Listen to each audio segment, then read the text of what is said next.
My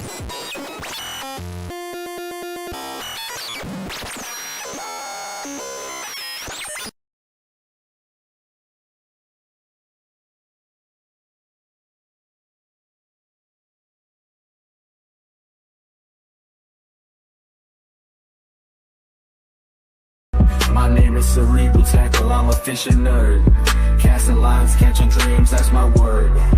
With a rod in my hand, I'm always on the prowl. Reeling in the big ones, hear me hollering loud. Subscribe to my YouTube channel, join the crew. Witness epic battles and angles, point of view. Casting lines, hooking bass is what I do. Cerebral Tackles in the house, fishing for you.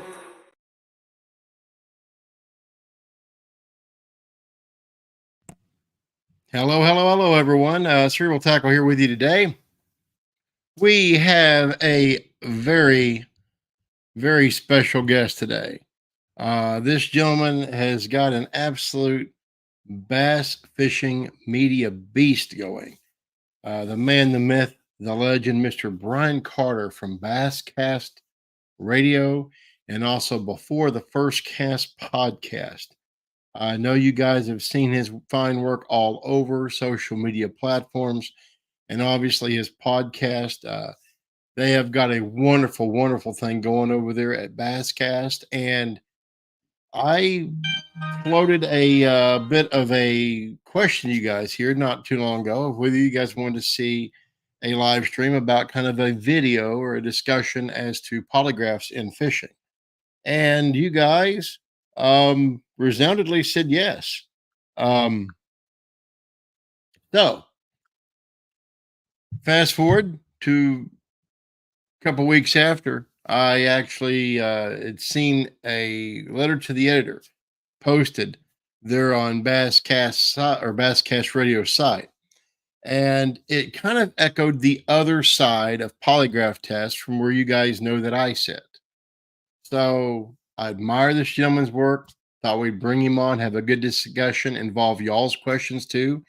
Here after he and I have kind of laid out our sides, and we can field y'all's questions and go from there and just kind of have a nice little around the fireside chat as to polygraphs and bass fishing. So without further ado, I'd like to bring up the man himself, Mr. Brian Carter. Hello, sir. Thank you. Thank you so much for joining us. I really appreciate it.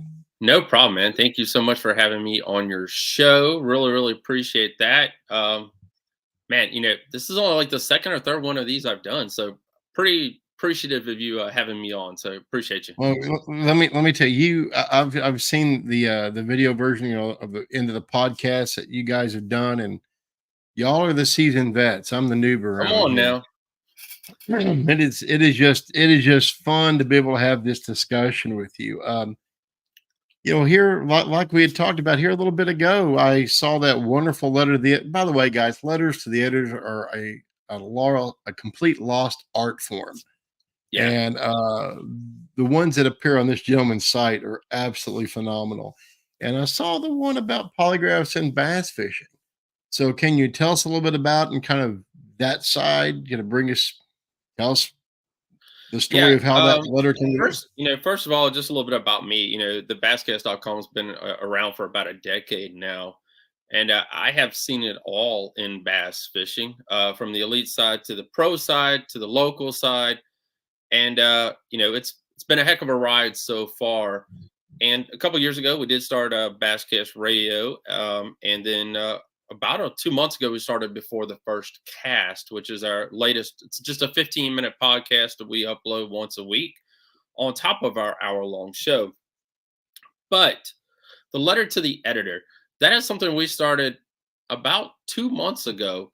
And, I was always a big fan of that. As we had talked earlier, I was a paste-up artist in the news and advance here in Lynchburg back in the day.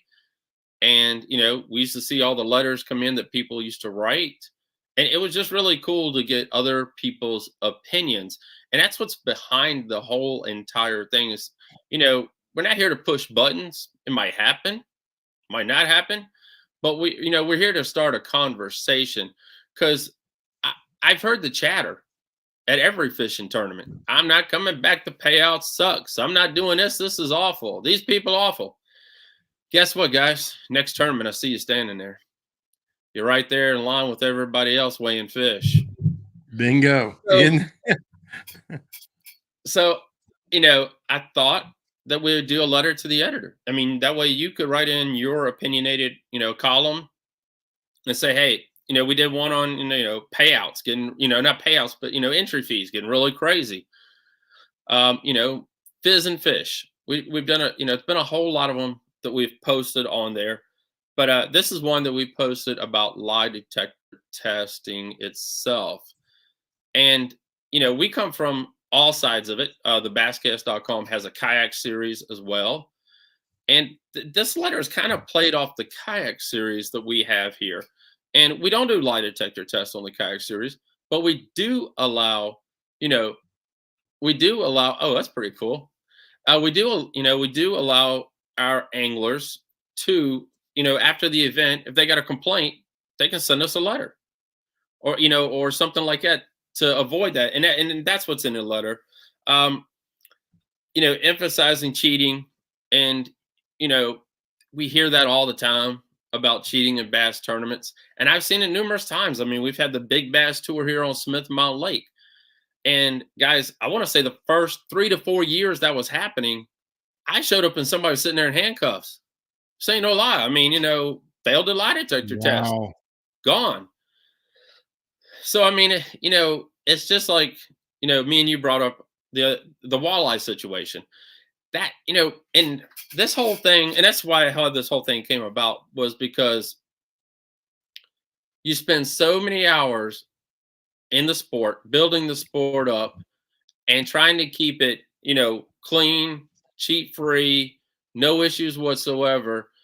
And the walleye thing happened, and it's so, it affected everything. And people don't really understand that part. It really affected everything. And it hit me hard too, because, I've got a great social media following. Thank you, everyone who follows us on social media and follows us on the basscast.com. So thank you guys for that. But, people that don't even fish, guys, come up and be like, oh, I see cheating going on everywhere. It ain't everywhere. It took one person. So when you cheat, it's one person. That it takes one person to ruin a whole entire tournament series. It takes one person to ruin a whole entire event. Oh, yeah. And ruin everybody's day. Yeah. And the money just ain't worth going to jail for. Some people, I guess, have thought it was, and they rolled those dice and rolled the hard 6, and it's amazing. And it's like, there's so many misconceptions out there about polygraphs, about how they're administered, exactly what they measure, how they come to the result. Mm-hmm. And like when you said that, there were several times that you saw folks being led away in handcuffs. And that's the thing with that polygraph, that means there was always an admission. Yep. Or they wouldn't have been led away. So it's like there is that's that kind of that little seedling of a moment that starts it off. They hit the polygraph, they get that follow-up interview, then the police show up, and it's all downhill from there. At that point, they're nabbed and it's done. Yeah. And so as far as the guts of the sentiment that was in the letter to the editor about polygraphs. All right.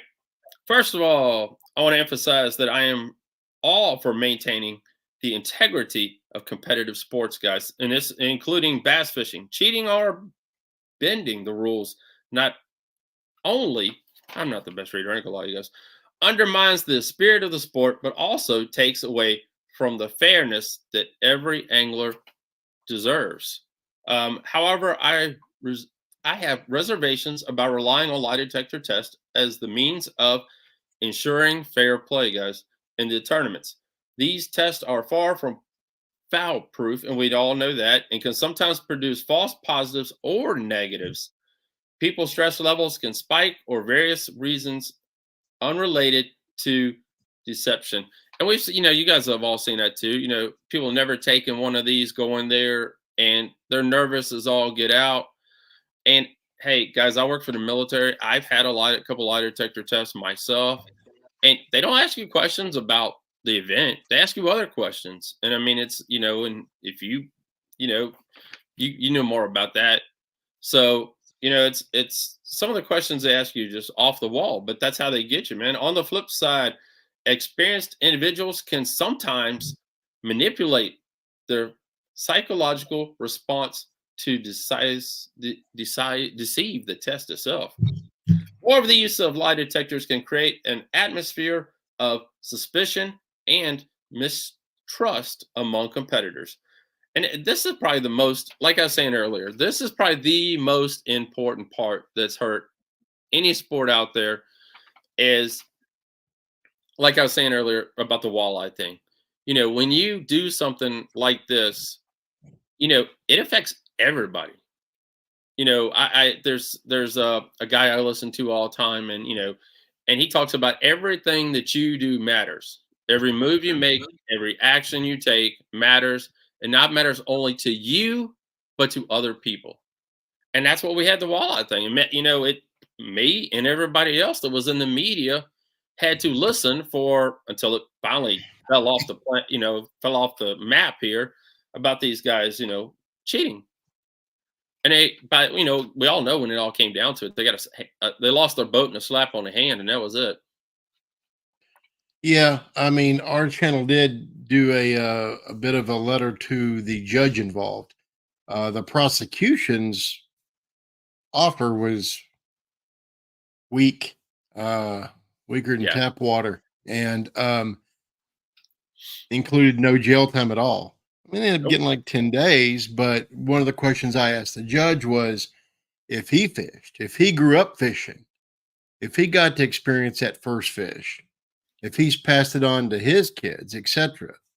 And one of the coolest moments of the sentencing was the judge basically said, yes, I do fish.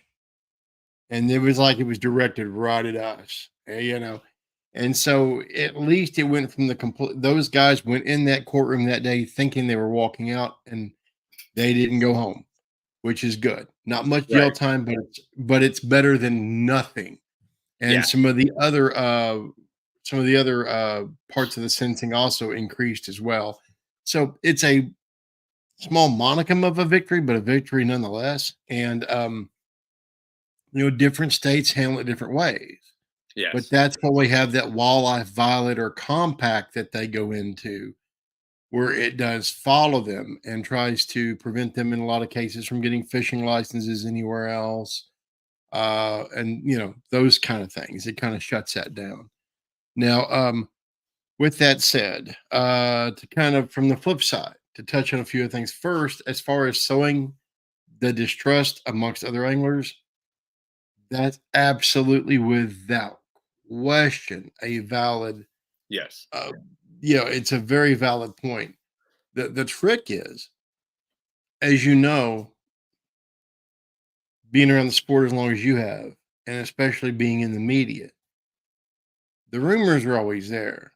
Oh And yeah. you have to have some, and I, by the way, like I told you last night, saw that other letter to the other two, which I freaking loved. What it does, it adds a bit of a stopgap. Now, people are either going to believe in polygraphs or they're not. And the trick is, if done right, they're a wonderful tool. It's another tool on the tool belt, but it's a wonderful tool. Right. Now, as a lot of guys in tournaments, when they get that first place and they get pulled in that trailer, will be asked a lot of questions that aren't about the event, like you mentioned. Yep. That's true. However, if the polygraph examiner is doing, let me rephrase that. Yes, the accuracy of the polygraph test depends a ton on the examiner. With that said, a lot of times examiners allow the tournament directors to come up with the questions. So if the tournament directors are just saying, ask them what you want, just make sure they're honest, it's going to be a crap test. It's going to be useless. Because a lot of those questions that have nothing to do with the event itself are baseline questions. Now there are positive baseline questions, like Yeah. in your case, is your name Brian Carter? Do you live at this address? Right. Do you drive this kind of vehicle? Those are baseline positives as far as being, no deception indicated. Now, when it comes to dishonesty, deception, lies, those other questions that they ask you that are off the wall, they don't have answers to. So at that point, that test becomes useless. Now, in the case of trying to think who recently in the case of who was it? It was Sheffield, correct, that failed the polygraph as far as hook manipulation. I want to say that's right. You know, I can't remember, but I think you're right. if I'm forgetting and I have that messed up, I know chat correct me, but I'm pretty sure it's Sheffield. What, babe? Okay. The boss says I'm right, so I'm good. So what happens there is that in that situation, they're going to have the qualifying questions, but then the other actual questions are going to be about the event itself and specific as to what they're looking at. Right. That's a sign of a good polygraph. Now, can that still be screwed up? Yeah, absolutely. That can still be screwed up. Now, it gets to the examiner. How much experience do they have? Who did they learn under? Because what happens is a polygraph examiner will go to a course, learn all their schoolwork, put in all their hours, then they get released to go basically kind of an apprenticeship under someone who has a current practice, whether it be a private investigator, whether it be a law enforcement agency, something along those lines, or freelance loss prevention, corporate loss prevention, something along the lines of Wicklander Zawalski, people like that, like who I learned my neural linguistics from. They'll go to them, then get their hours, and then be on staff, and then be released to finally do polygraph examinations on their own. Right. So what happens is people are always worried about things like nervousness. Do nerves throw everything off? No, they don't. It's because I've seen people in 100-degree heat that have failed tests being like, it's 100 degrees out here. Of course I'm going to be sweating in the trailer. Well, pardon me. What happens is they go into the trailer, they're allowed to cool down a little bit in AC, and then they're still given a baseline test. It's run baseline on what they're feeling right there at that moment. So they measure things like perspiration, heart rate, breathing. There's 12, 14 different, up to 12, 14 different functions they can actually measure. And they take that baseline at kind of the worst possible moment. They allow the person to get acclimated. If it's done correctly, let me give you that. If it's done correctly, they allow the person to get a bit acclimated. Then they hit them with a baseline. Then they go from there. Right. The thought behind that is, if they're super nervous going in, as they calm down and kind of realize the machine's not going to bite them, that starts to go away. And if anything, it'll help their score. Right. Yeah. So that's kind of it. Now, another thing people don't know too about polygraphs is that there's still usually a very wide berth in that length of deception given before somebody, quote, flunks it. And even then, in reputable examinations, the person is given the chance to give a written explanation as to why they might have failed whatever answer. Okay. So like, let's say it's a tournament you're not allowed to use a net in. And they ask you, was a net used to land any of the fish you caught today? And they say no, and it's way out of those bounds. Deception indicated. Then they'll say, well, and they'll run it through normally 2, 3 times. 3 times is normally how many times you get asked that question, or ask Right. every question. And then at that point, they'll be like, okay, can you write down for us a reason why you might have failed this question? That locks that person into an answer.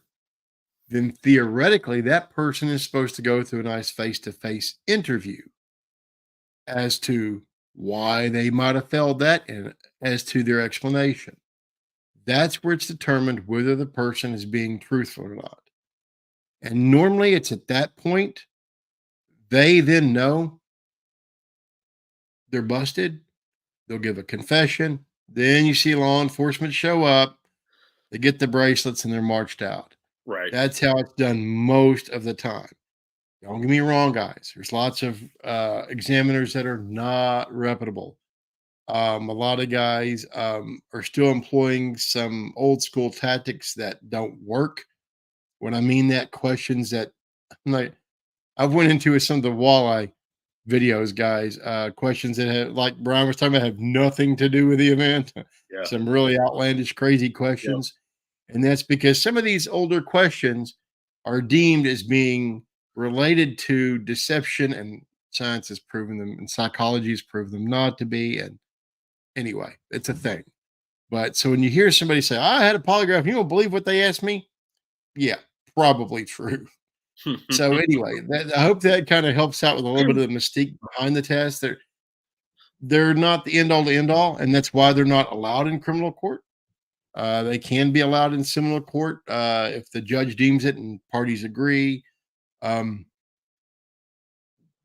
Vary state to state, but in many states they can be allowed under the right circumstances, and they can be allowed a lot of times in depositions as well when the parties agree, because it helps cut through some of the crap and get to the truth for expedience of the legal system and not having to go through a whole lot of other methods to get from A to Z. It Right. kind of cuts down the trip a bit. So, with that said, let's see. But we did You go finish ahead. it.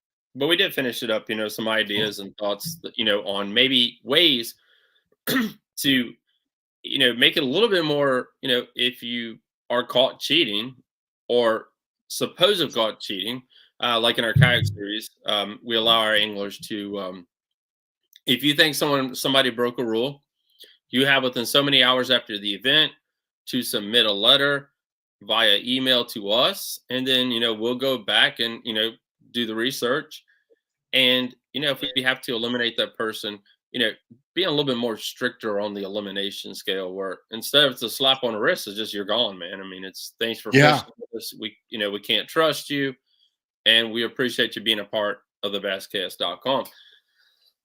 And that's and you get into that right there as well, and people will sometimes be like, all right, you're gonna have one bad apple in the group, you got to get rid of the apple to save the rest of them, and then you got death threats maybe from that person, or it gets sticky, guys. It really does. I mean, and sometimes I ain't gonna lie, sometimes I wish I wasn't running not necessarily the media company, but a tournament series with the media company, just to try to keep that stuff separate. Because Yeah. I wrote stories about people cheating and had people a death threat. This ain't no lies. I had 2 last year, and the year before that I had 1. And I just wrote a story on someone who had he failed a lie detector test. Now they did let him fish because he admitted guilt. He was supposed to have the kill switch on when he started the boat. Anytime the boat was engaged, anytime the boat was engaged, he was supposed to have his life jacket on, and he didn't. And so, they did let him, like I said, they let him continue fishing because, he did admit what he had done, and it was up to the rule. And that's another thing too. We have to think about this. 90% of it is up to the tournament director after it's all said and done. I mean, it's in all the rules, our rules, everybody's rules. It's up to the tournament director based on the severity of the actual issue itself. And we have to do what's good for the club or the team or anything like that. Oh man, I got a good chuckle when you said, makes you think sometimes about running them. Anyone who's been a club president or ran a trail or anything like that has had that thought multiple times. You know, it's wonderful, as you know, to be able to give back and provide that and do It's that. great. But you know, it's absolutely fulfilling to be able to do that. But the herding of cats that can come along with it is not always optimal. And I enjoyed it. I was president for a Federation Nation club for many years and loved it. But it's a thankless job. And the same for running any trail, whether it be, you know, like a Federation non for profit trail, right? Or whether it be, you know, one of the ones that tours the nation as far as like a big bass, you know, hourly series. Yeah. There's no thanks to them. And that's We why, like, you know, you mentioned that most of it comes down to the tournament director. And that's why when they sign those rules, it's you're going to live by the tournament director's decision and or any appeal process behind that. Yes.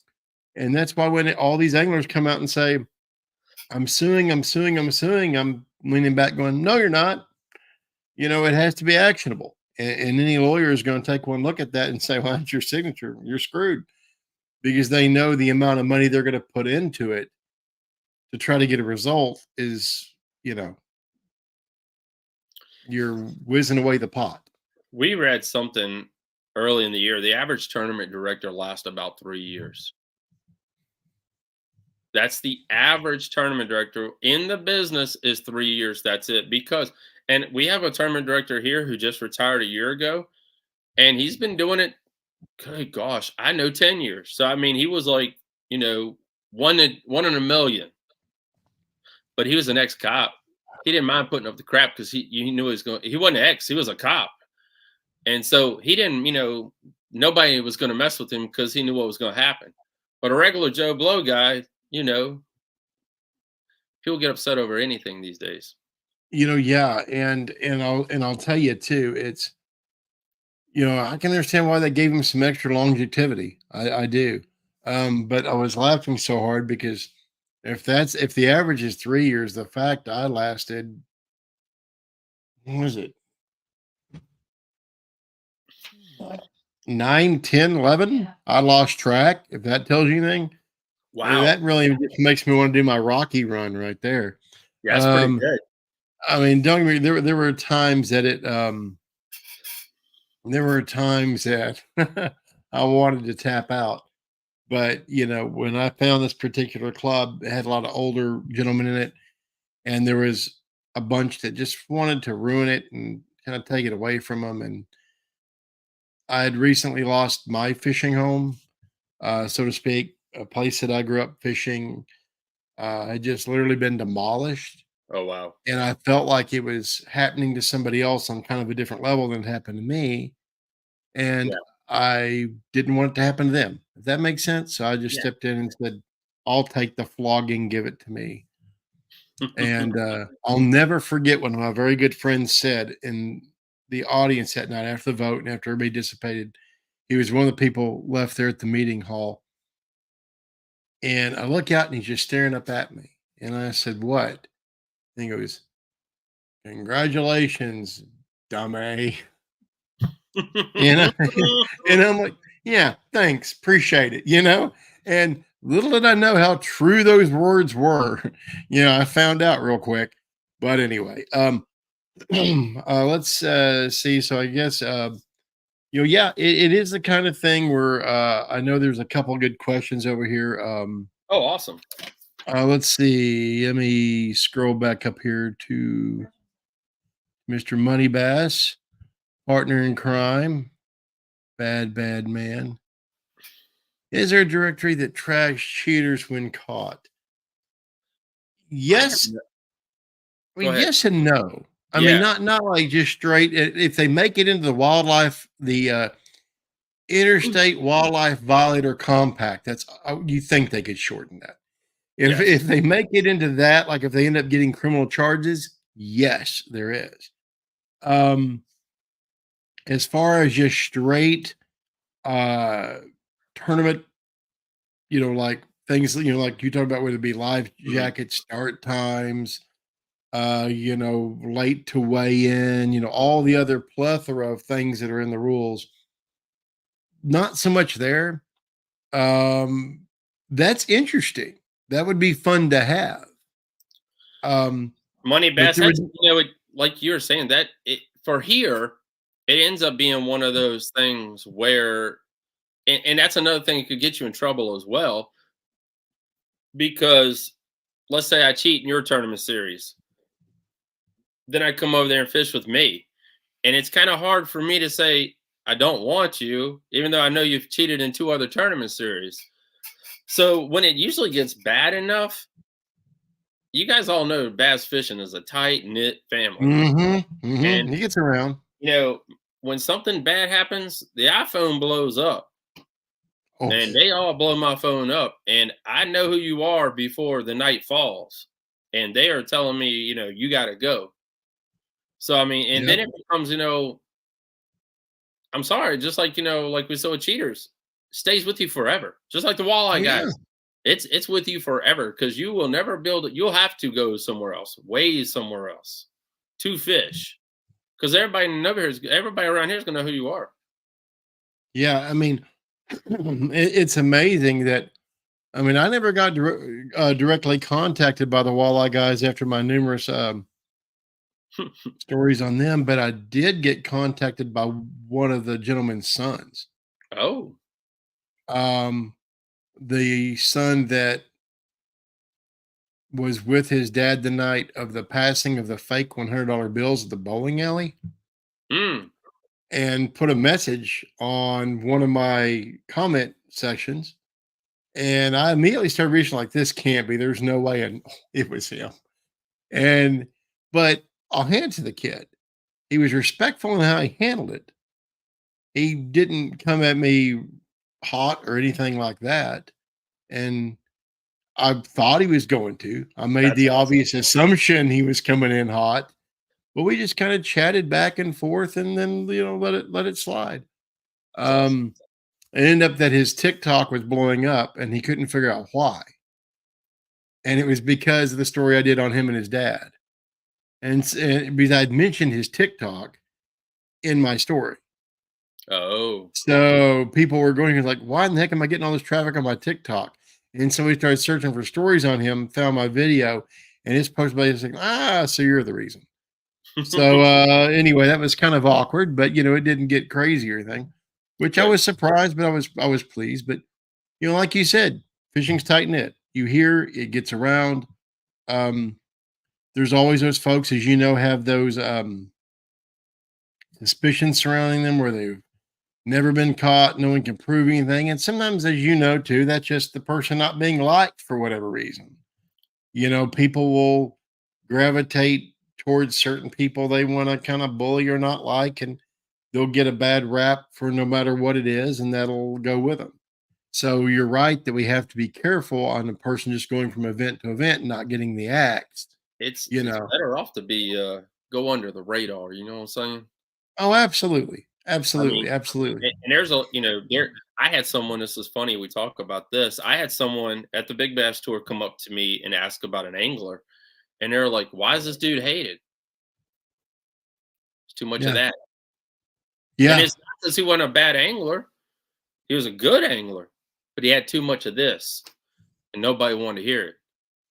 Yeah. And that Yeah. right there puts a bullseye. And then if anything else happens, you got another bullseye. And then nobody wants to put up with your bullseye. And after that, you start, people don't want, sorry, you can't fish here. Yeah. That's very true. And and that's a shame because we've all had those too. We had a few people that kind of ran hot with the mouth in our organization, and we, you know, is what it is. Right. Is sooner or later the person either finds their way somewhere else or they become family. Rarely did we have to give anybody the boot. We had to on one occasion, but it was an extreme situation. You is what that is. But I'm not going to that today. But Yeah. So it happens, but there's always those out there that'll just make it life hard for everybody else. Um, and let's see, there was another one. Yes, ma'am. Okay. Okay, where is it at?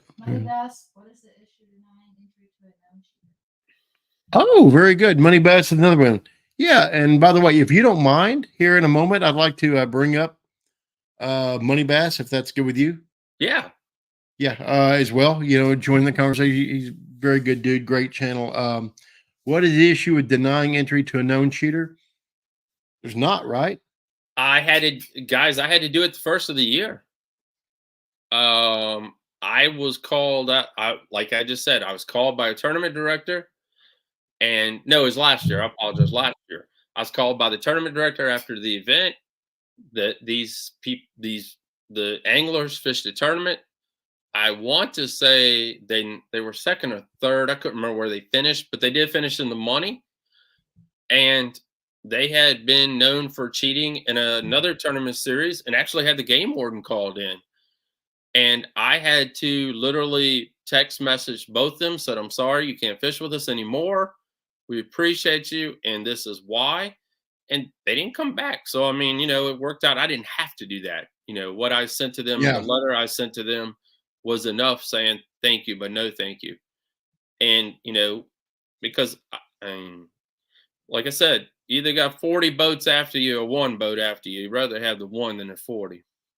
Yeah, absolutely. And before I get to this next question, Money, if you don't mind, go ahead with the link I'd sent you earlier. Pop in backstage when I see you. We'll bring you on up and further conversation some. Let's see. We also have a question here from J Car. Isn't there a better way to stifle cheating in real time, or is it too expensive? I can say this right here.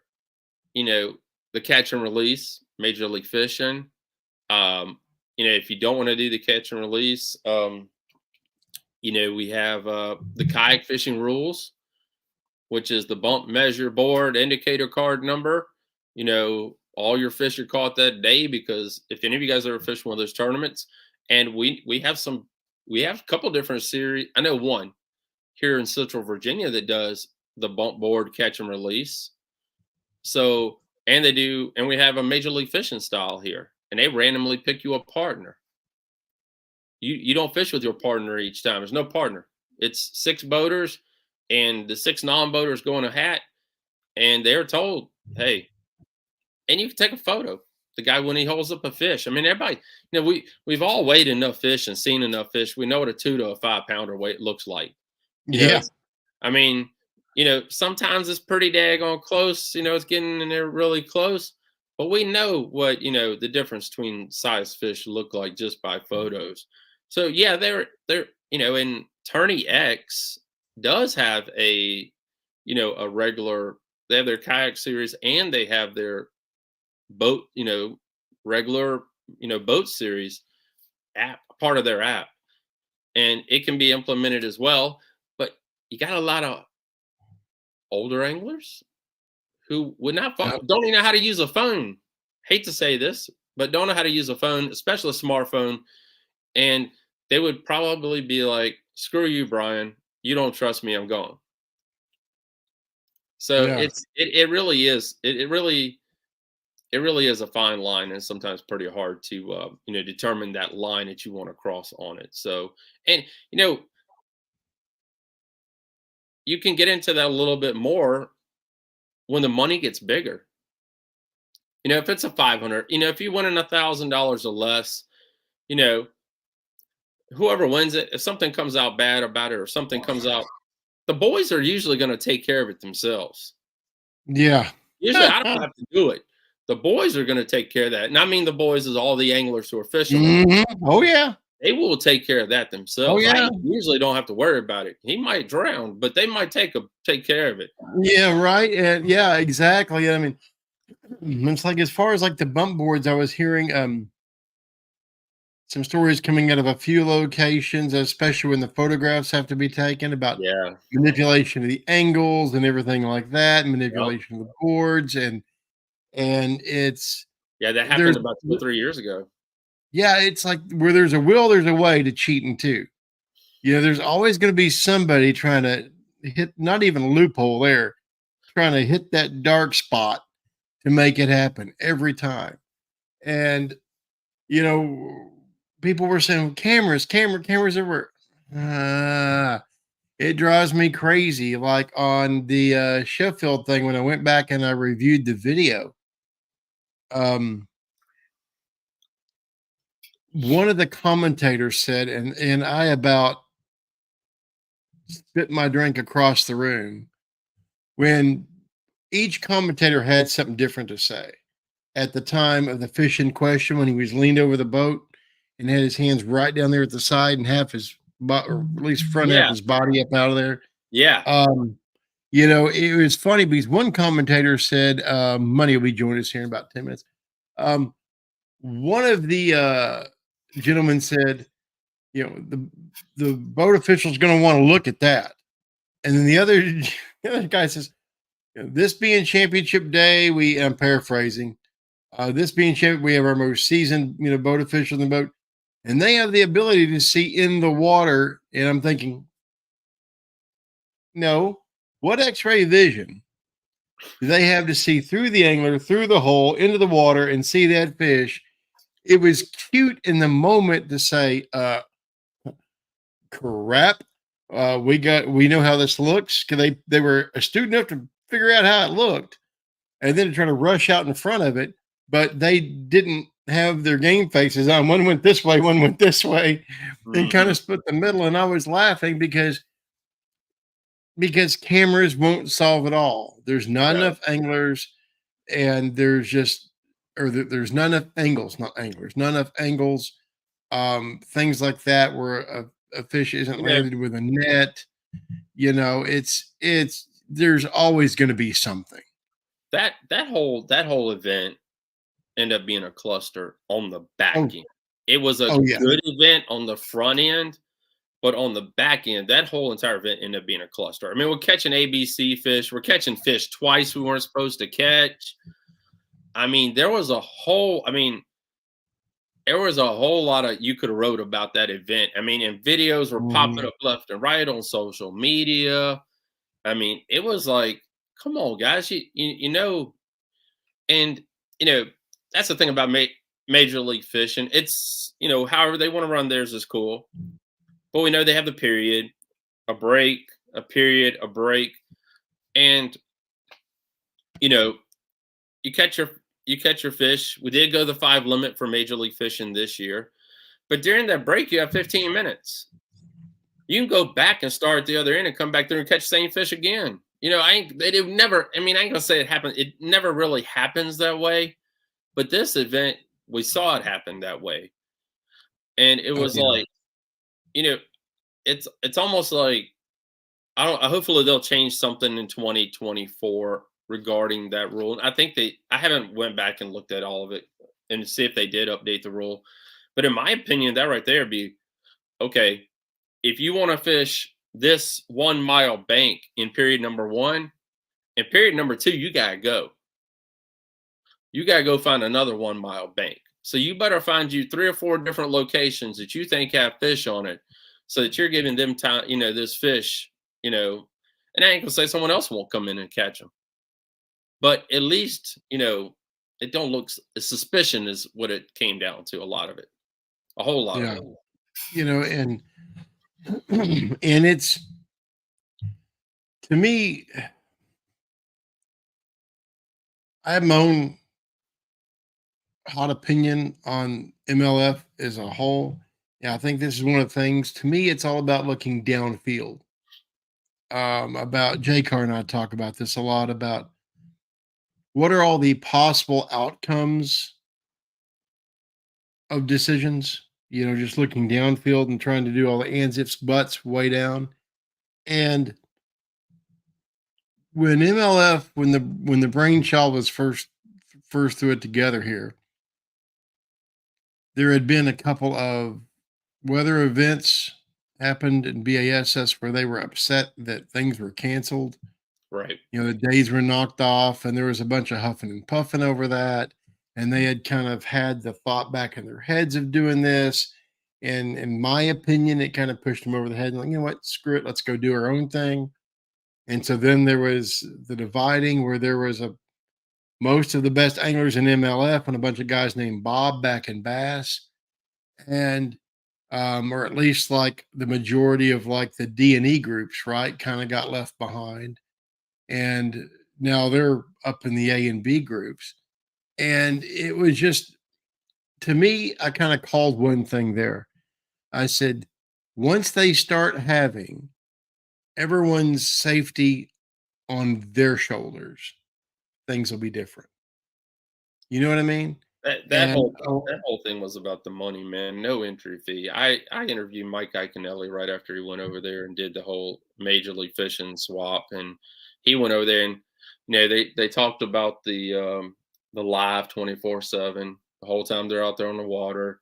They talked about the no entry fee and how that was going to change the sport on top of conservation for the fish, whereas catch and release and the fish wouldn't ride back in the boat to the weigh-in or be in the boat all day long. So that was the thing that they kind of concentrate on. And guys oh, were what 4 years into it, and everybody's coming back home. yeah, yeah. See, ding, ding, ding. And one of the first to come back home. And I've got a lot good to say about him. A couple of things I'm not completely enamored with, but Swindle. Yeah, Swindle, He and Brandon he was Pollard. one of the first one to drop deuces, one digit on each finger and leave and go back home. And I kind of had the feeling because yeah, you're right. And they're pushing the format, and the format was the groundbreaking thing. And to me, the format I was like, you know what, this is going to make them or break them.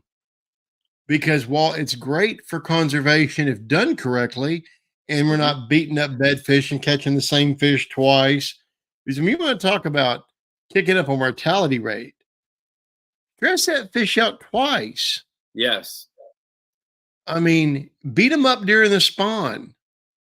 You know, breaks my brain.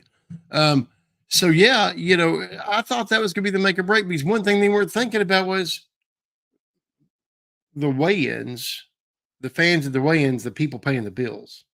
yeah, You know, watch at home, fine. How about folks that love a show?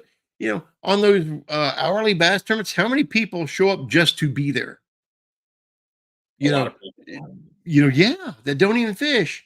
They might show up to watch their brother, sister, aunt, uncle, cousin, right? Yep, That's yep. fishing in the thing, and they're going to be spending money on concessions and all the booths.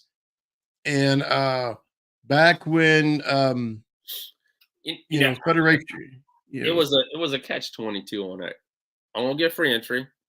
Hopefully, my mhm, sponsors will enjoy it yep, because I'm gonna be on the camera for all this time.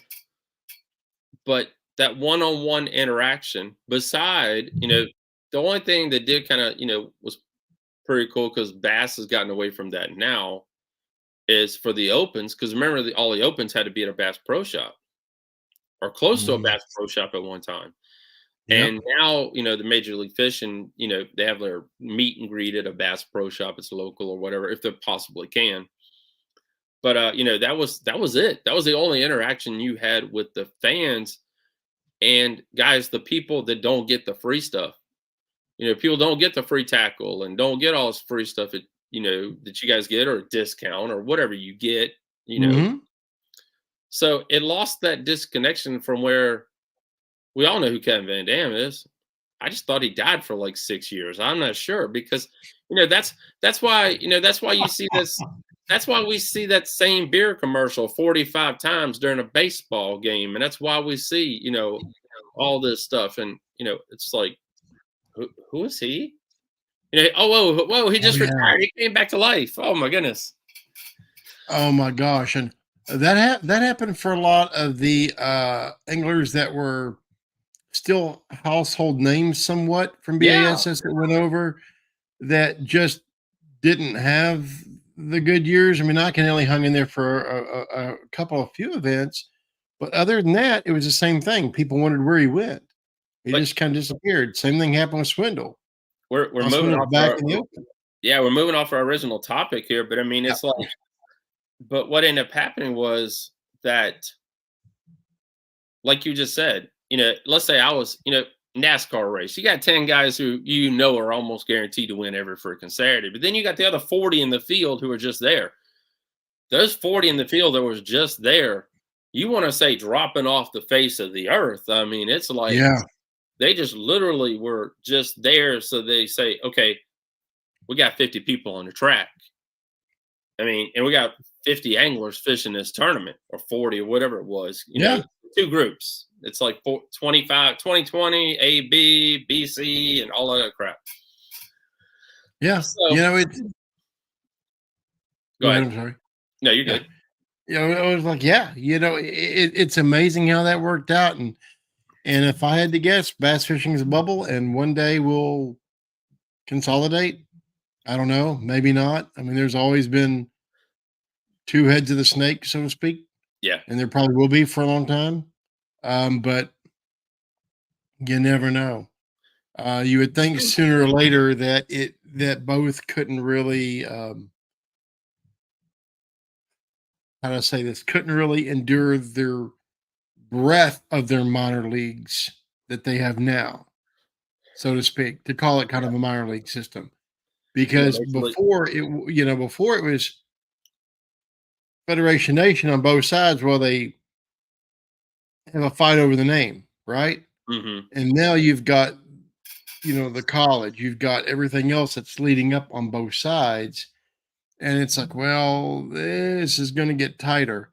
A lot more opportunities for anglers, but at the top, it's still going to be skinny. So you wonder how many are going to fail out and go bankrupt, and Yeah. that kind of thing. Yeah. They had to, And Major League Fishing had to buy FLW. I mean, for them to stay afloat, to keep that, because what is it? I think every so many years the top bottom fall off. I think it's 3 anglers from the bottom, I think, drop off at the end of each year. They invite 3 new ones into the Major League Fishing bass pro shops, whatever division. So for them to have to buy, FLW, to have the college and to have that stepping stone without having to go back and rebuild it. So I mean, yeah, they had to have all that, and thank you, Johnny Morris, for that. yeah, and it's wild.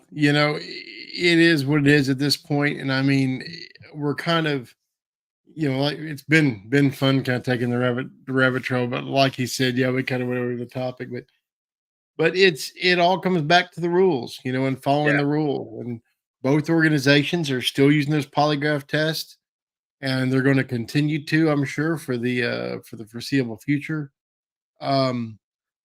Someone just posted on there, I miss real fishing, and he's kind of right. And we're not diving into electronics today by any means or whatsoever like that. But Greg Hackney brought it up, and some other of the older anglers brought up. He said, and Gerald Swindle has had that whole entire conversation with everybody about fishing, just fishing, not staring at a video game all day long and hoping you catch a fish, off your electronics. But yeah, we really do. And have you guys, for a lot of you guys out there, I fell in love with the NPFL. I mean, they fish all 3 days.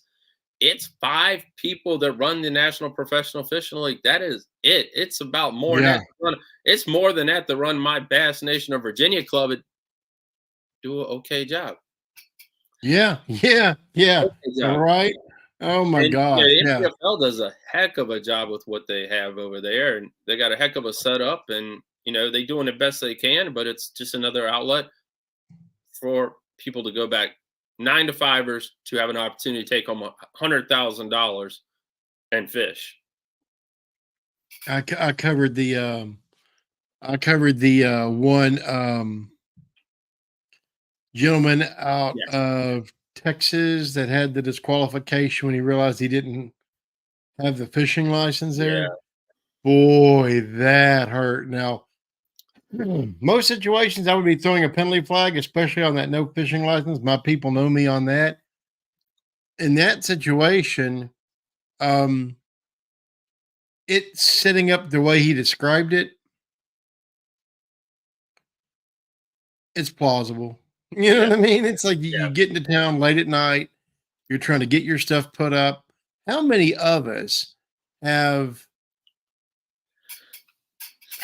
getting into a tournament late at night, scrambling to find something to eat because everything's closed, barely get in and get checked into your have to call the hotel 3 times on the way on the road saying, "Hey, I swear I'm still coming. Hold my room. Don't give my room away. Get unpacked, get everything in." Sometimes for some of us are behind the 8 ball during the week. We still got to tie on, shove something down the gullet, try to get some reasonable sleep, and then get up the next morning and be there in time to launch and get out in the water. So now he said how that happened. I get it. I can understand that. So when I saw that, I kind of cracked up because it's like, yeah, and doing the online system and thinking everything was confirmed, like he said, and it yeah. wasn't. He forgot to. Didn't he forget to hit the enter button or something like that? Yeah, there was like another qualifying screen at the end Yeah, that he thought it yeah, was that's what done. it was. Yeah.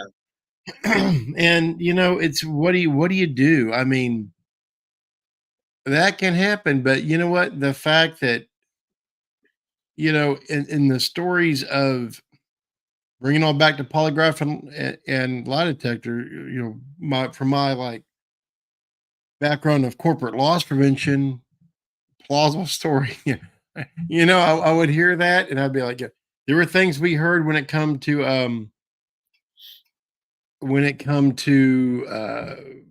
certain thefts, right? right.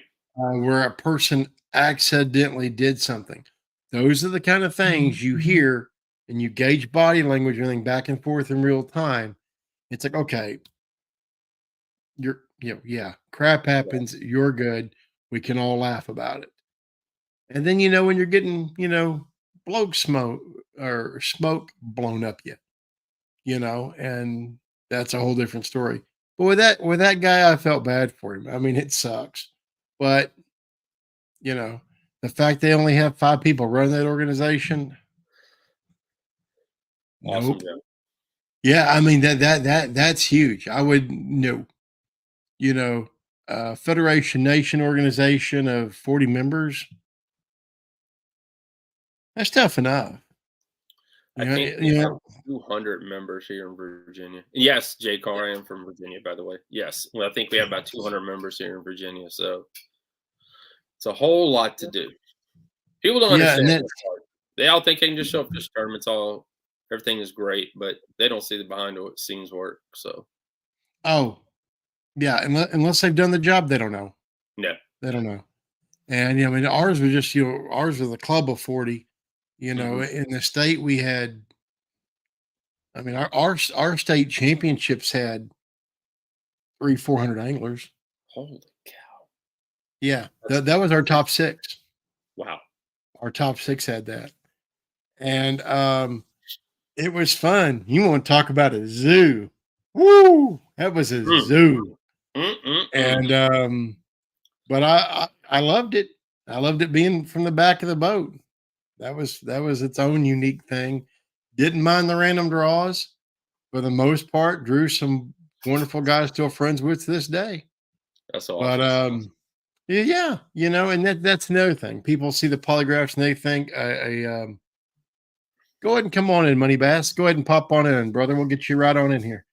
Um, Introduce you to Money Bass and see what he has here on the subject as well.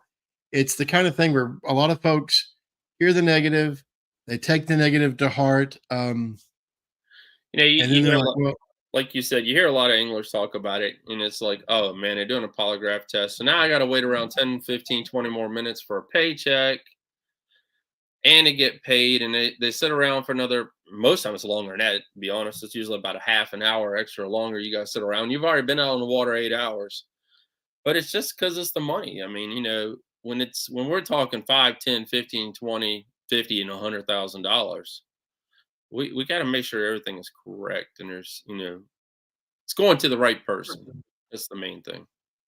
Exactly. And that's it, because you don't want someone who is cheating to be found out by the boys, and the due diligence not be put up on it in order to get it rectified beforehand.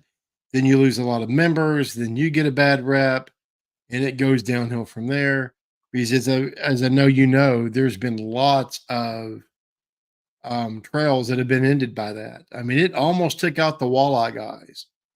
It almost took out 2 trails up there. Yeah, I felt so far. I felt so bad for that situation because that tournament director had just taken over. He had been there like maybe a year or 2, but he was another guy who fished with all them boys, and he had he had covered up for, not covered up for him, but stood up for him. Not covered, but stood. He stood up for these guys. Nah, they're not cheating. I know them. They're doing a great job. And for him to have to come up and do, and what ended up happening, what ended up going down. I mean, like you said, it almost took it all under at one time. Yeah, and now speaking still on Polygraph, speaking to let me know there if the link there works, money. There's one guy that one of the tournaments up there I talked to had a very, very, very unique idea that I loved. As far as throwing the old protest, the old penalty flag, if you wanted to do it, another angler, you had to pay $500 to make the protest. Now, yes, yeah, you know where I'm going with this, right? To pay for that polygraph. I had one down here do the same thing. He charged $50 to do a protest. Well, that's a lot more, but if that's paying for the polygraph, then ouch. You know what I mean? And you got to really check. That was even just to bring it up, because this tournament director said, you're going to put me in this situation to have to put up with this BS. Oh. You're going to have to pay me to have to put up with this to figure this whole thing out. And he charged a fee just for that. And the $500 was like the down payment for the polygraph. So they'd run the polygraph. So what happens is, if the person that was being protested against failed the polygraph, the dude making the protest got his money back. If he didn't, he lost the money. Oh, wow. Like throwing a penalty. Now, see, that cuts down on a lot of the chatter, don't it? Yes. It's put the money where the mouth. I thought that was unique. I was like, okay, that's got a little something. All righty, real quick here for run out of time with our good friend Brian here. I want to bring up Mr. Money Bass. Come on, Money Bass. How you doing, my friend? Brian, Money Bass? What's up, man? How are you? I can't hear you. Oh, you're muted. You're muted, Money Bass.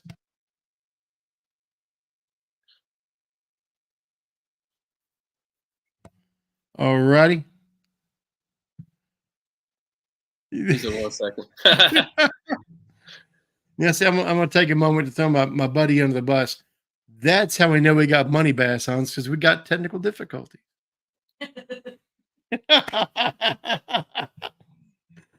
Oh, yeah, awesome, dude. I got a bus tossing. See, not there yet. He's getting it. He's getting it. Real quick, let's see here.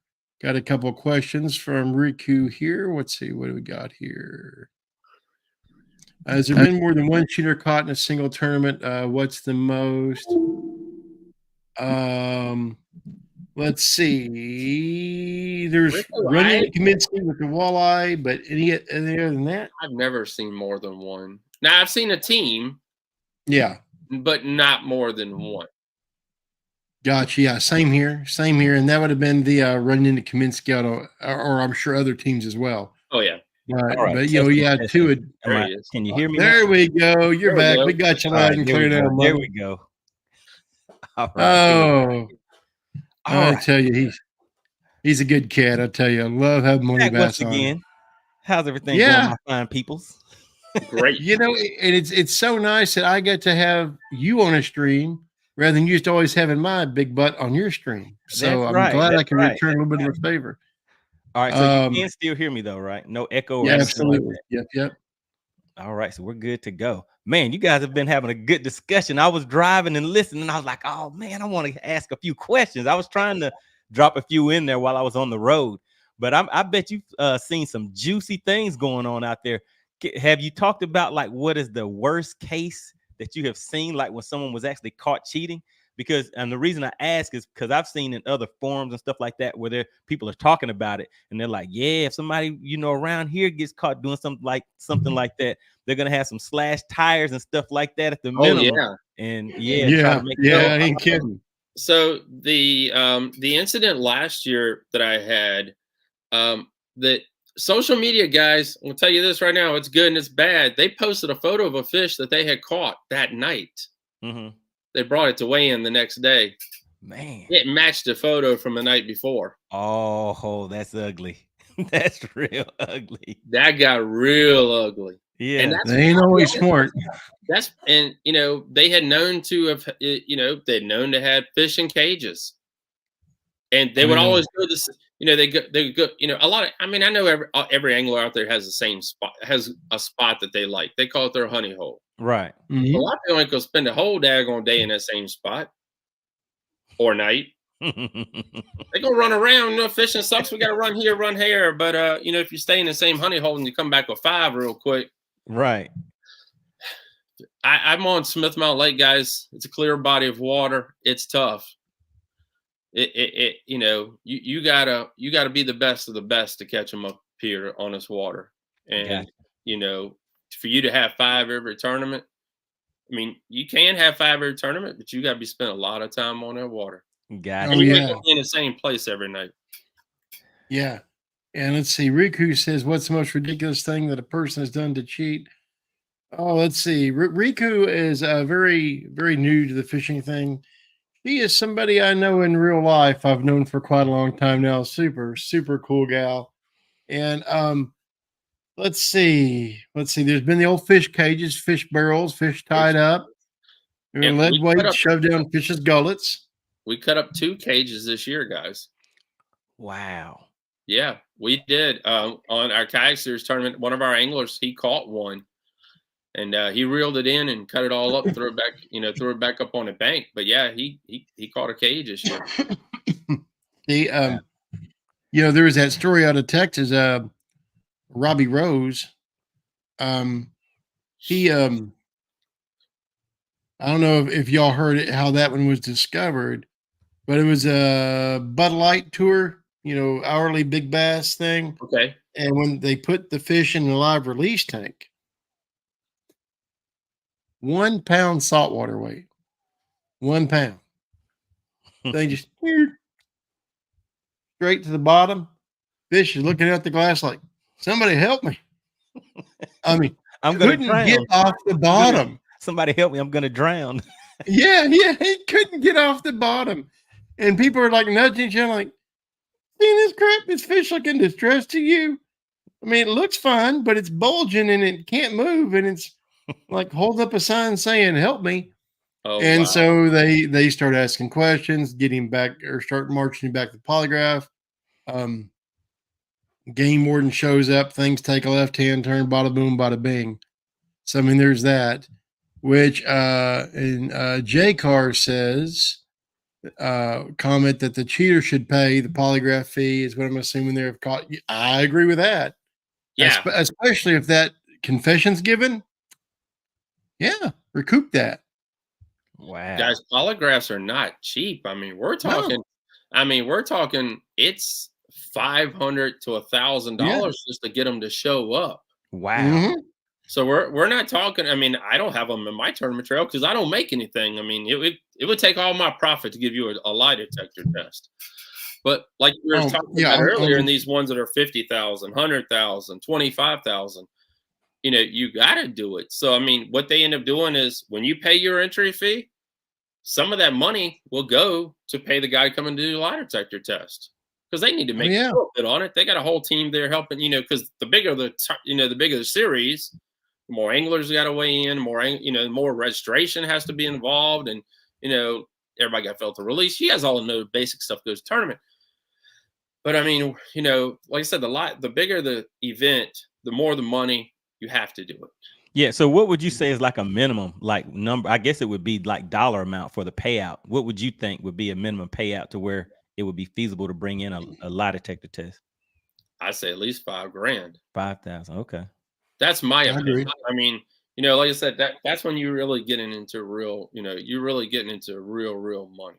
I Gotcha. mean, and that's just my opinion. I mean, we had one a week ago. It was a $10,000 guarantee, and we had talked about it earlier, and the lie detector test canceled.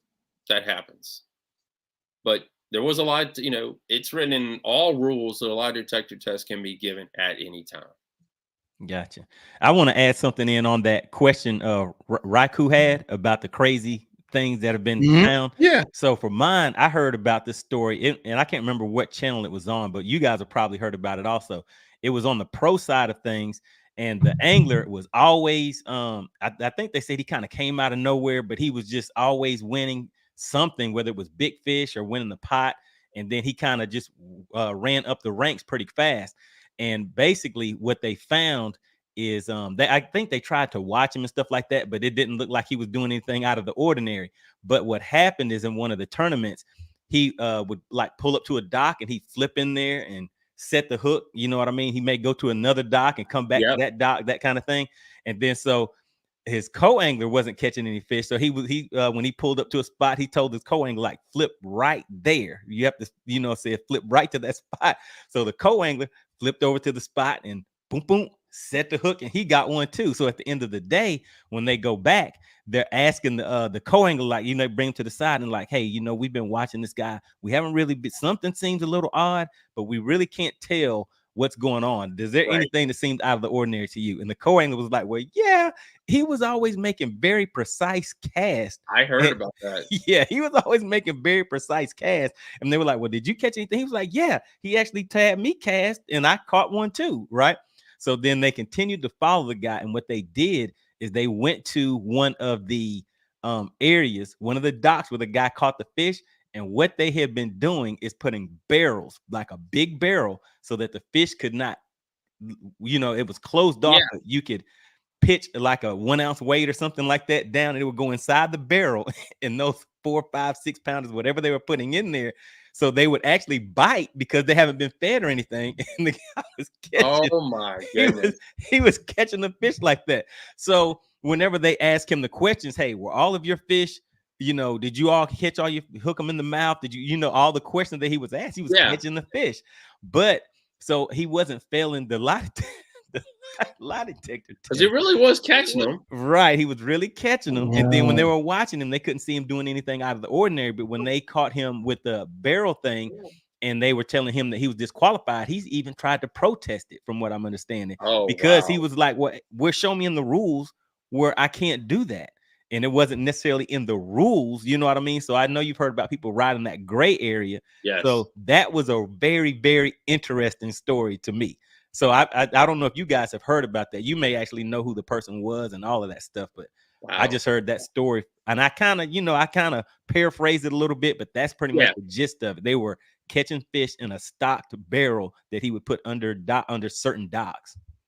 Yep. Yeah, J-Car says, want to know a spotter or something watching each angler? That's that's what some of the big ones try to do, right? But it's just impractical for a lot of the smaller tournaments to do it, right? And as we've seen, even the big tournaments like BASS and MLF, they do it and they still got issues. They do it and they got boats and they still have issues. Yeah, like I was saying about that local series here, that it's a club that does it, and they do the random co-angler. So you never have the same co-angler every event, and you're leaning on that co-angler to be honest about it. Right. But I mean, we all know money is involved. Here's 50. Let's not talk about it. We're taking home 500. Yeah, there's that, and there's like the Federation, I know used to, don't know if they still do it, where the signing of the weigh slips. Yes, they don't do it anymore, but they used to do it where everybody had to sign up. I mean, I know here in Virginia, I have not seen them do it, but you are right. Back when I first started this 13 years ago, you had to sign your weigh slip when, after because most Federation events are 2 days. And on the final day, you had you're sworn that this is a legal document, and here's your weight. Yeah, yeah, and there's security camera on the boat. Yeah, we went over that a little bit. Yeah, Jay Carr. Basically, I think he would went next door during that time. Cameras, you're just not enough cameras, not enough or too many angles, and not enough cameras to really catch everything as good as you could. Because right now you have one, if not two, different camera angles in the big, in the boats of most of the guys in the big tournaments. Yeah, yeah, and when it comes to smaller tournaments, it's just too much money and too much hassle to even try it.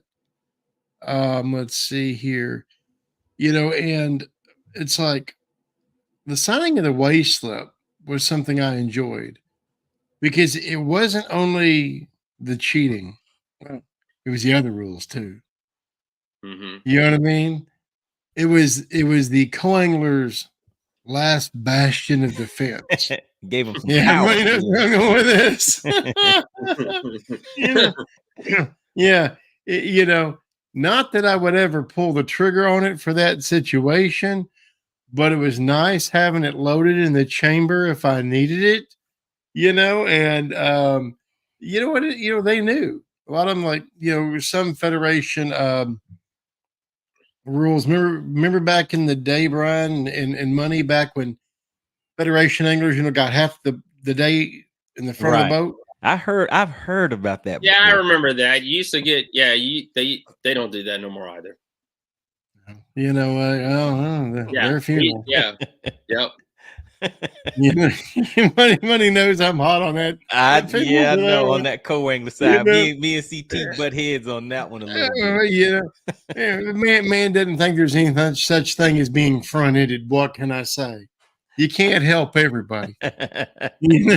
But skill level. Okay, I see. Okay, one day we're going to fish together, money. One day.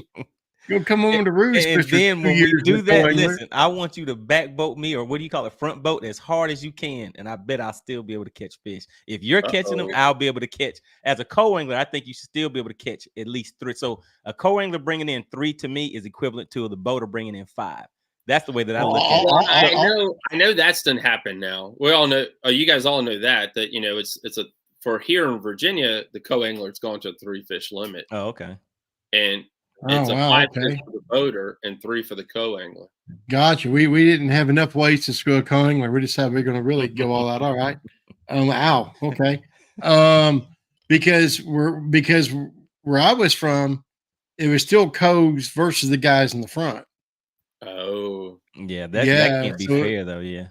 Yeah, they don't do that anymore. Now you take the top 20 boaters, top 20 co-anglers, both go for the fish off, and then from there, I could have benefited from that.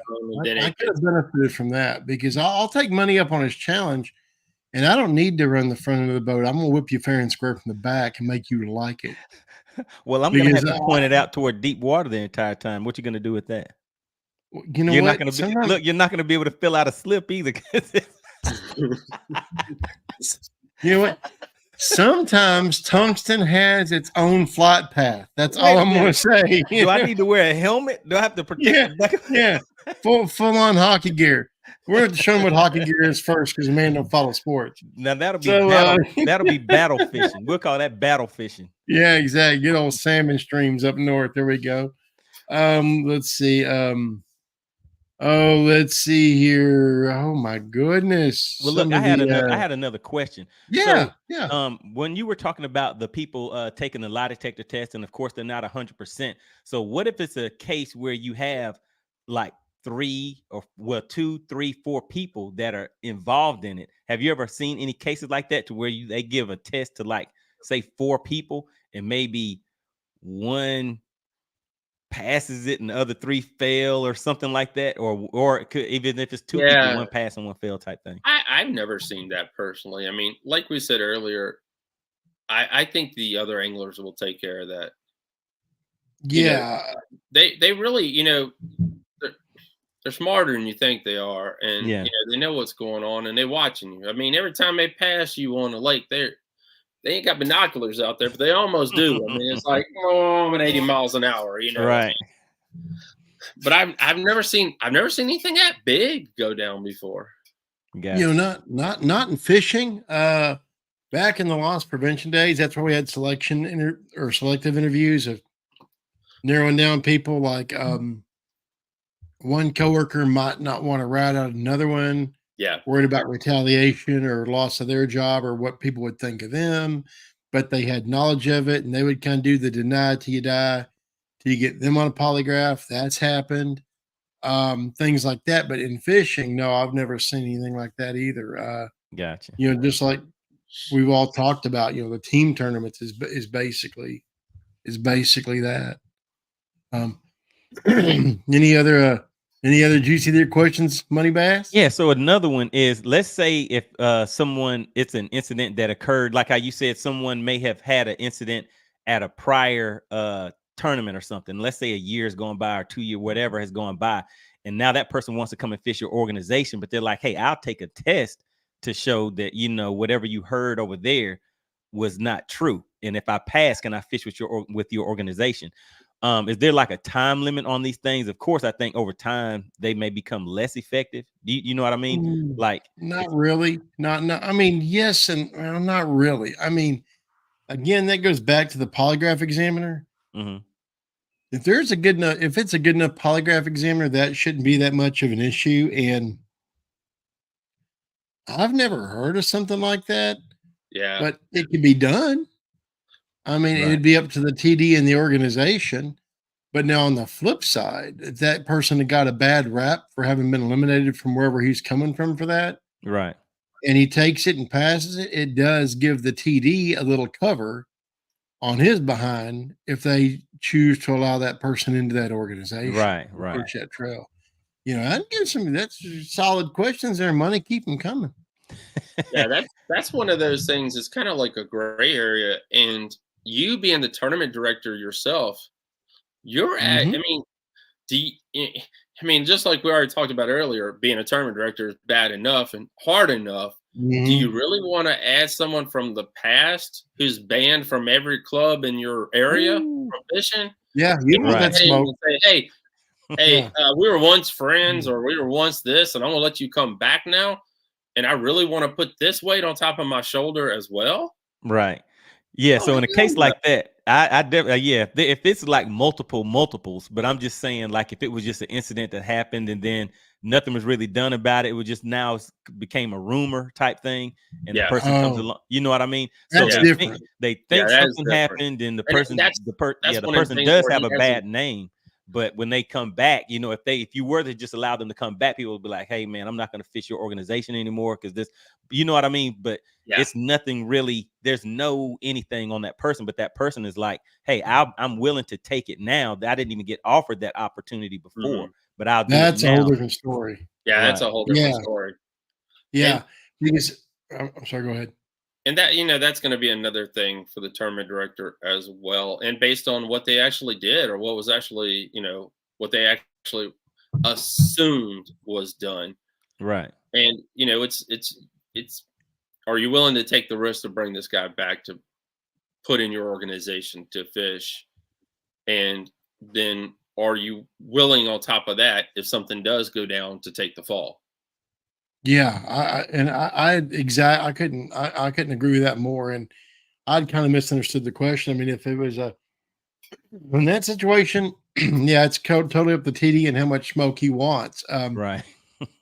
If it had been in like another like if the guy had actually failed a polygraph before in another organization, Yeah, that's it different. would be a hard pass. But if they just got kicked for something, like somebody threw a protest and it got out of hand, the person ended up getting kicked, that kind of thing, I could see them, asking for that, kind of more along the lines of what you were laying out there, Money. Right. I could see that happening. And there's been sometimes in tournament organizations, as you all know, there's just certain people that aren't a fit within that organization. And they may go somewhere else to another group that likes them, fit in just fine, and it'd all be gravy. Exactly. We've all the first club I landed with was, I mean, I'm thankful because I got my start there, but glad when I left. Mm, I mean, that's an owner story. But yeah. the day they, the day they went too far, I just said deuces and Mm. left on my own. But it is. Let's see here. And let's see. We got Eat Squawk throwing something over here. Didn't they hand in a lot of polygraphs at the MLF tournament? Yeah, that was boy, yeah, that's Guys, um I don't have enough time to stay here, but we could talk about that tournament for a long time. mhm. Oh yeah. That was a dirty situation. That was one of those where they, well, we might have to visit that sometime. Because there was We got to do some research first. We got to make sure we got all our paperwork here because Oh yeah, because that's gonna have some names involved and stuff like yeah, that. that's gonna have some names involved. We don't want to brand names without true evidence on that part right there. But yes, that was. I mean, like I said earlier on that tournament, that was one of the tournaments. Like the front end was great, the back end was a shit show. Yes, it was. Yes, it was. It was. It went sideways. When when people are home and they're lazy boys throwing penalty flags, things that got out of hand. Yeah. I mean, they were feeling the heat from at home on the couch with some dude drinking a beer and iced tea, and that ain't pretty. Let's see here. I know we're kicking down an hour and a half, and I got one more quick question. So, sure. based on your knowledge and everything of the lie detector test, and how, of course, it's not 100%, but it's a known thing that is used in the fishing industry, tournament industry, as one of the things that they use to gauge. Do you think that it should continue to be allowed in that process as a part of that process, based on both of your experiences with the use of them and the results that you get? Go ahead and go first, Brian. Oh crap. I say, me personally, I say yes. And the reason why I say that, we've gotten pretty, and this is an unfortunate situation. We had a gentleman who did all our lie detector tests for years. He just passed away a year ago. And this guy had, I mean, he was like way up in the age number. Not that way up, but that was a freak what happened. Mm-hmm. But no one getting, like, you guys have talked about in the past earlier, is having a lie detector test that has been doing it for a long time, has a lot of great training, and a lot of clubs will do that. They'll stick with that one person. They won't go look for no other people because they know what they're getting for their investment. Mm-hmm. And if you listen to the earlier part of the show, we were talking about younger people coming into that field, and then some of the really older people that have different ways of doing it. And it's you kind of gauge, you get what you pay for. But but I won't leave with that. It's sticking with, if you had a tournament series, you got a lie detector guy, you talk to him, and I don't know enough about that side. Cerebral, you have to talk about that. But like I said, here, most clubs will pick someone to do the lie detector test, and they will have him until he decides to quit. Gotcha. Yeah. But I still think it's a great gauge, because you're going to have anglers that are going to come up after tournaments and be like, hey, I know he's doing this. Hey, I know this person's doing this. We saw him doing this. And the anglers are going to end up weeding him out for you. Gotcha. Yeah. And I mean, I think too that it's still very viable. I think a lot of training techniques and standards need to be updated considerably, since I believe 95% of it lays on the shoulders of the examiner. I think it's still a very good deterrent. So many times you can have it in the wings and not need it if you do your pre-interview to the polygraph correctly. A lot of times you don't have to get to the polygraph. And then if you get to the polygraph and you have a considerable amount of deception indicated on whatever questions, Then you can go back through and do the post interview, and normally you'll end up with a confession at that point. So Yeah. I still think it's very useful. It's just a matter of getting the right examiners, the right training, and that sort of thing. It's misunderstood. I mean, you've got misinformation, crap going back from the 80s of MacGyver TV show of, oh, he put a nail in his shoe and hit his big toe on it whenever he went to tell a horse crap. Yeah. I mean, Shocked I by want to, electricity. yeah. I want to snap somebody like a light stick and shake them till they glow whenever I hear that. Because like, no. Then I've had so many people in the threads in the comment sections from my videos about polygraphs in some of these tournaments where anglers have failed them, and they've come out and said things like, "Well, I know for a fact I lied in a tournament and I said B, C, and D, and they never caught me." And it's like, you're full of crap. Go away, because it didn't happen. And, and just people, one gentleman one time said, he had to go back and forth and do it a couple of 3 times. There could be a host of reasons for that. And that particular person was for a job. And at the end of the day, I'm like, did you get the job? At the end of the day, did you get the job? He's like, yeah. I'm like, okay, shut up then. You know what I mean? It's like it got to where it needed to get to. If you're saying you told the truth, well, then where's the complaint?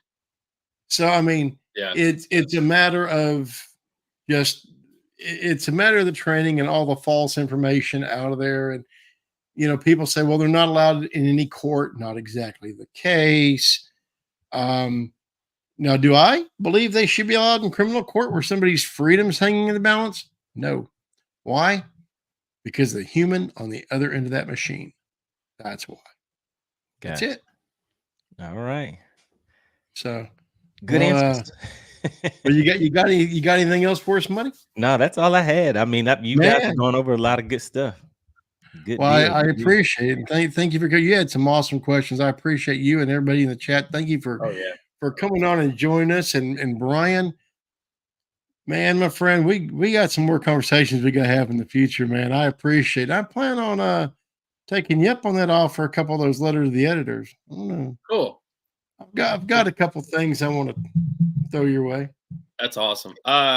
Before I go, guys, thank you for first of all allowing me to be on. Really, really appreciate that. If you haven't checked out the basscast.com, we are a tournament website. That's all I pretty much concentrate on is tournaments. I'm gone half the year at a bass fishing tournament. We started the Basscast for local tournament series, and that's what I started on, and it's kind of grown from there to where we attend a few Bassmaster, some opens, some Major League Fishing events. We cover everything. I mean, I don't stay at home. I actually just bought a rooftop tent so I can travel more. So, I mean, it's, we're covering tournaments, and for those who have listened to Basscast Radio, I appreciate all that as well. We try to drop a weekly podcast, and we talk about the mindset of bass fishing. We've kind of changed up our podcast a little bit. We all know how to fish. I mean, a lot of us, we all know how to fish, but do we all know how to put it all together when it comes to it? Do we all know how to put it together when it comes to the water? And I caught it here this week, but do we know how to make that mindset change to, okay, I got to go somewhere else. I just can't sit here forever. Mm-hmm. And it's killing us in electronics these days, because we're all sitting here looking down electronics and be like, oh, I know they're here. They don't want to bite. Wait, man, let's stay another hour. It might bite. Oh, let's stay another 2 hours. But do we know? I don't know anybody like that. But do we know? I don't know anybody like that. Oh, money bass. Do we know when to go? So I appreciate you guys all listening to Basscast Radio and our latest podcast before the first cast, which is just a little 15-minute conversation and in and out. And we drop one of those. Try to drop one every Monday. So appreciate it. And thank you. As a matter of fact, that was going to be the next question. I'm going to make sure to let you know, to let us know everything you had going on there, because I love it. I've become a quick fan, and you guys are also on Instagram and Twitter and Facebook and everywhere. And Basscast News on Twitter and the basscast.com on everything else. And what platforms you guys on with your podcasts? anything. You can listen to Apple, iTunes, to Google Podcasts. That's the main two. And then the rest of them, we're on Spreaker, we're on Spotify, we're on Castbox, we're on a lot of different places. So Awesome. 90% of Americans got an iPhone or a Google phone. So, I mean, you're going to find Basscast, or if you got an Alexa, you can ask Alexa to play Basscast Radio and it'll play it for you. Uh-oh. There Okay. you go. And I hope somebody's Alexa was listening. Yes, I do too, because it will start playing Basscast Radio if you say Alexa play. Because it's funny it was funny. We have one upstairs that we use, and I was like, Alexa, play Basscast Radio. I was like, oh my gosh, it really did. Alexa, stop. There it is. It started firing up over here. Good There you deal. go. But I appreciate you guys having me on, man. Pleasure's all mine. Thank you so much. When you get the chance later, if you don't mind scoping out my description below here and make sure I got all your information right. If there's anything you want me to add, let me know, and I'll make sure to add it there, because I want folks to get behind you and what you're doing over there, because I think it's fantastic. And thanks, sir. Money Bass. Money Bass. Nice to meet you, sir. Yeah, pleasure. I tell you. I tell you, and man, everybody knows how much I love the guy down there too, Mr. Money Bass. Always taking good care of me, and I'm just glad I could finally have him on live, being the fact he's only had me on like a half a dozen now, or more, it seems like. And whether it's doing commentary, coming up on some subject where he knows I'm going to blow my top. That's right. Whatever, That's right. whatever it is, he can always count on me for a bit of shtick. He knows that. So, but I appreciate you, gentlemen. Thank you guys so much for being here, and thank you everyone in the chat for showing up. DP, we see you, DP. DP up there in the chat. We see you, and thank you, everybody. We appreciate it. And y'all take good care. Get your tackle. Get out there. You want to like to say, guys, keep it wet. Appreciate y'all. Bye. Bye-bye. Alrighty, guys. Let's see. Could you hear the hand claps?